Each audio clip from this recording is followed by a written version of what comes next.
All right, guys, good evening. It's Saturday, September 17th. My name is Dave Coker, and this is Talking About Finance. Welcome to all the new subscribers. Lots of PMs. Very, very welcome.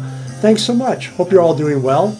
It's a wonderful weekend here in London town, although we really live in Essex. But I always say London, because otherwise people go, where's Essex? And then we just waste time. And we ain't got no time to waste tonight, guys. No, sir, no way, no howdy, because that S&P 500 needs us. It needs our support.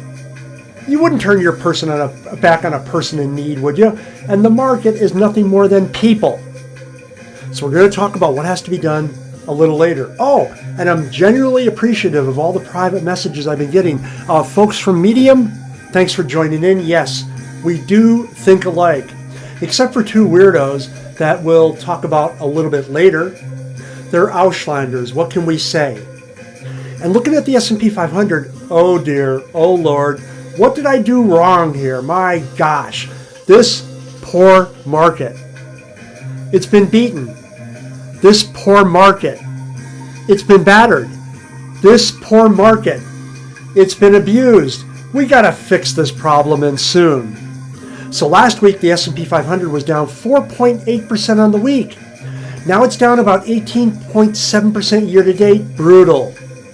The VIX traded up from 2279 to 2630. Some of my buddies are hardcore VIX watchers.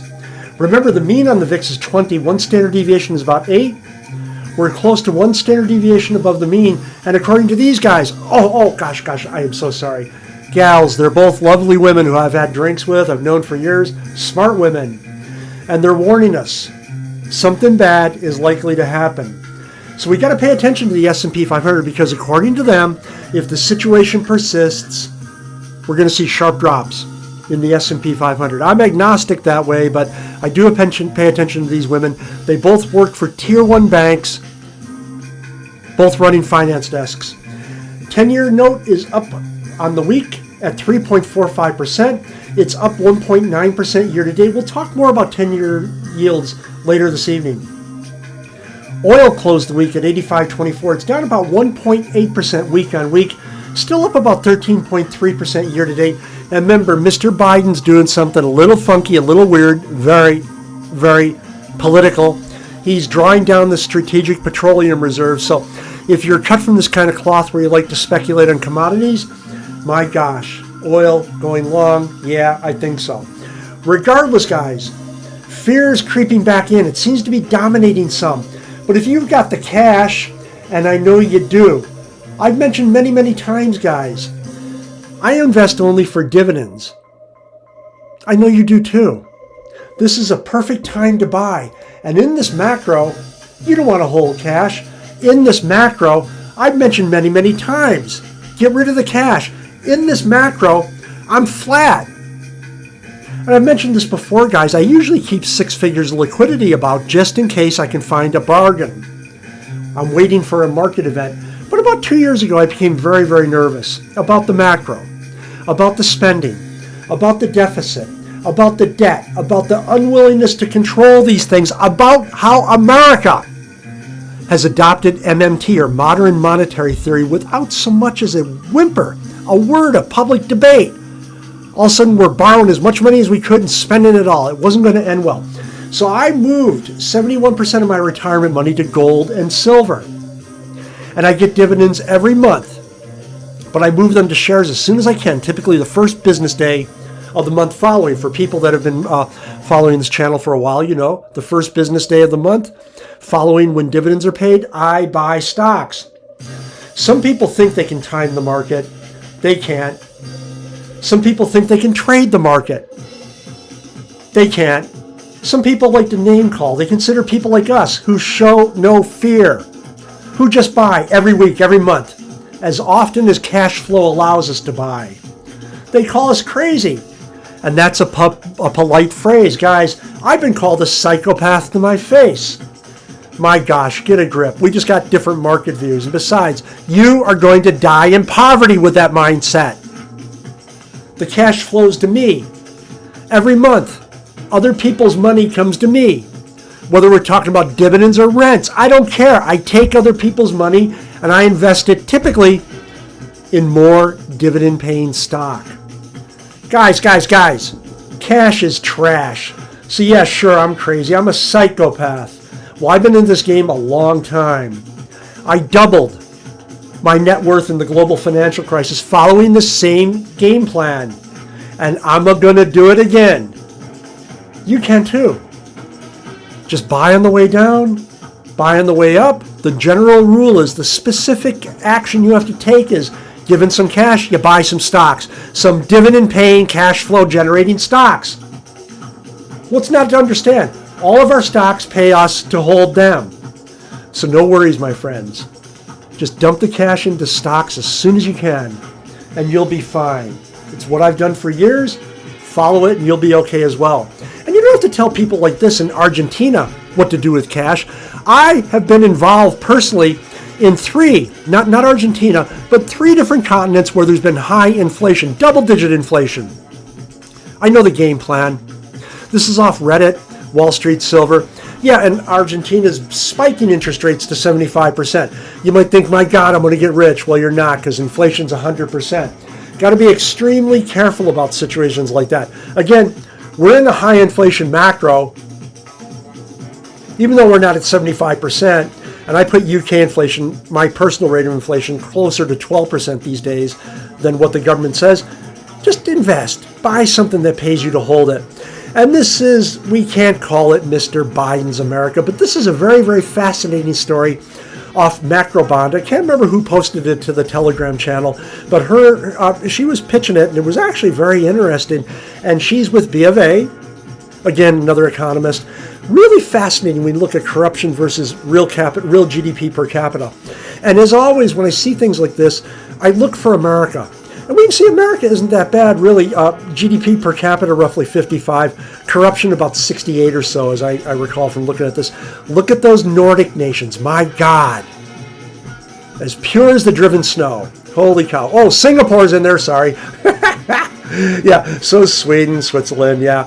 Really, really fascinating, though, when you look at this. Oh, New Zealand's in there as well. Norway got the highest per capita GDP and one of the highest scores, or lowest scores for corruption, I should say. And at the other extreme, we've got nations like Russia. I don't mean to judge, and I'm just reporting the news.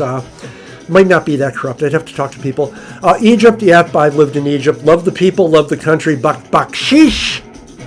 If you ever live there or pass through there, you're going to hear that phrase a lot, and they want a tip.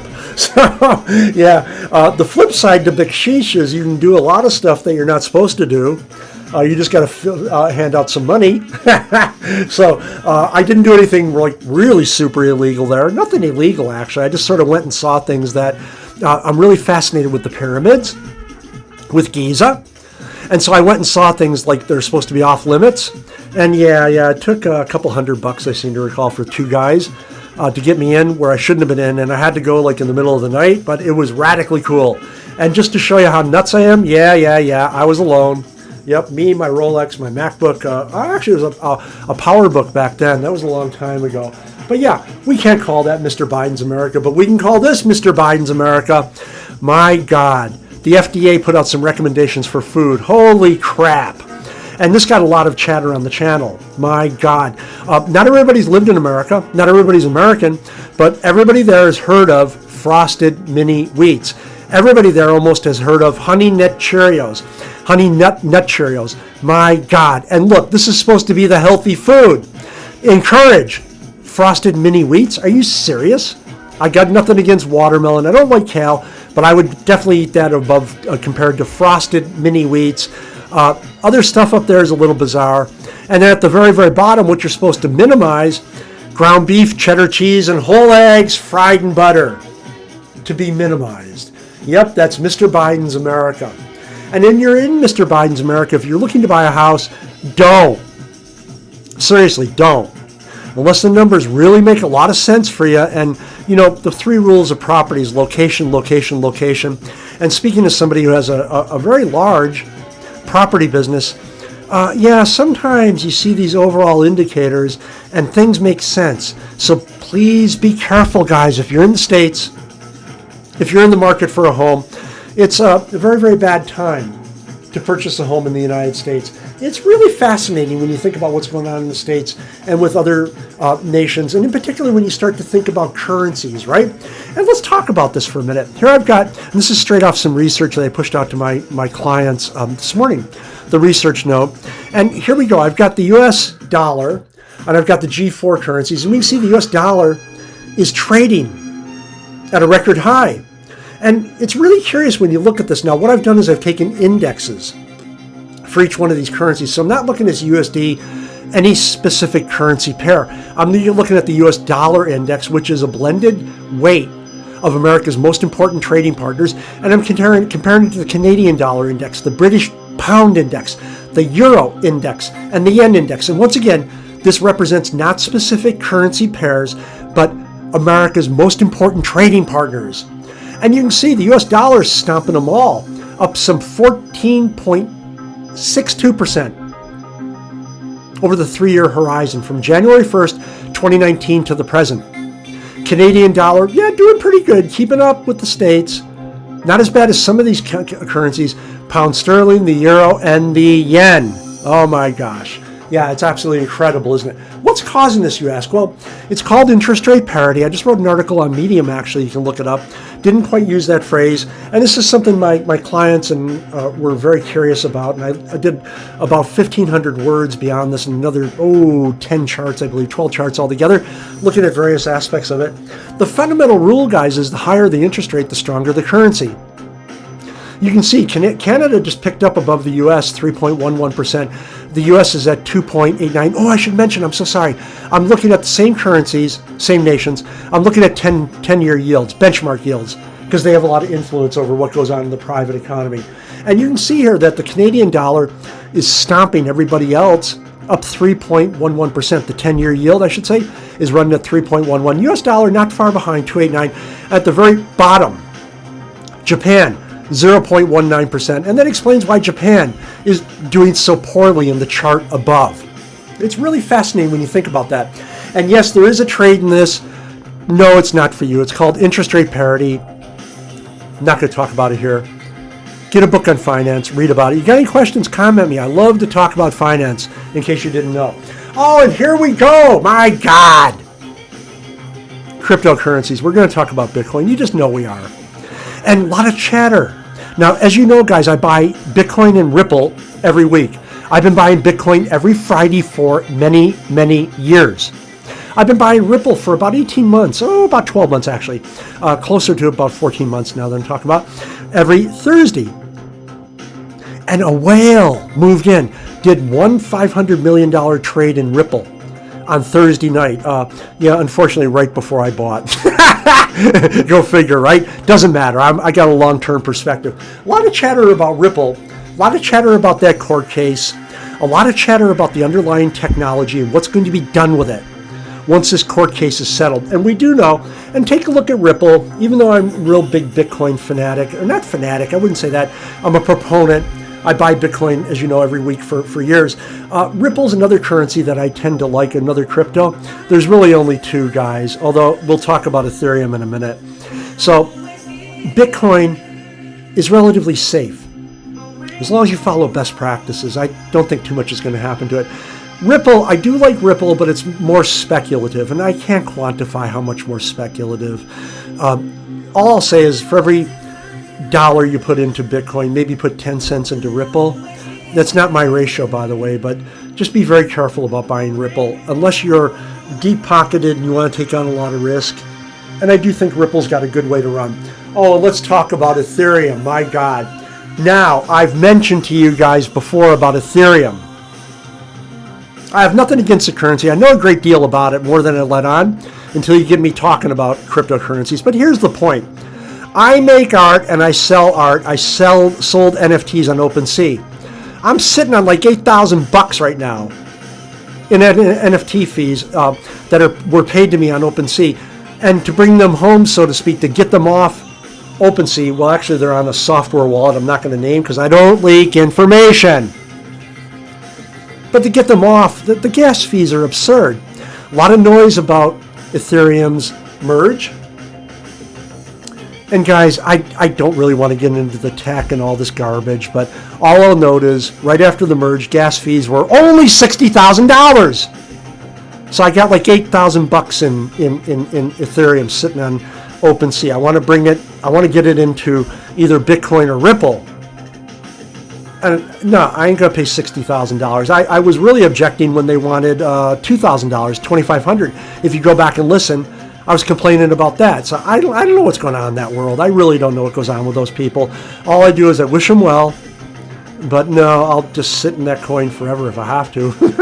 I ain't going to be converting my NFT money, which is basically free money because I make art all the time, make graphics all the time. Yeah, I don't know what's going on there. Okay, guys, that's it for tonight. Thanks for joining in. You're going to have an excellent evening. We were just out to the pub. We had dinner.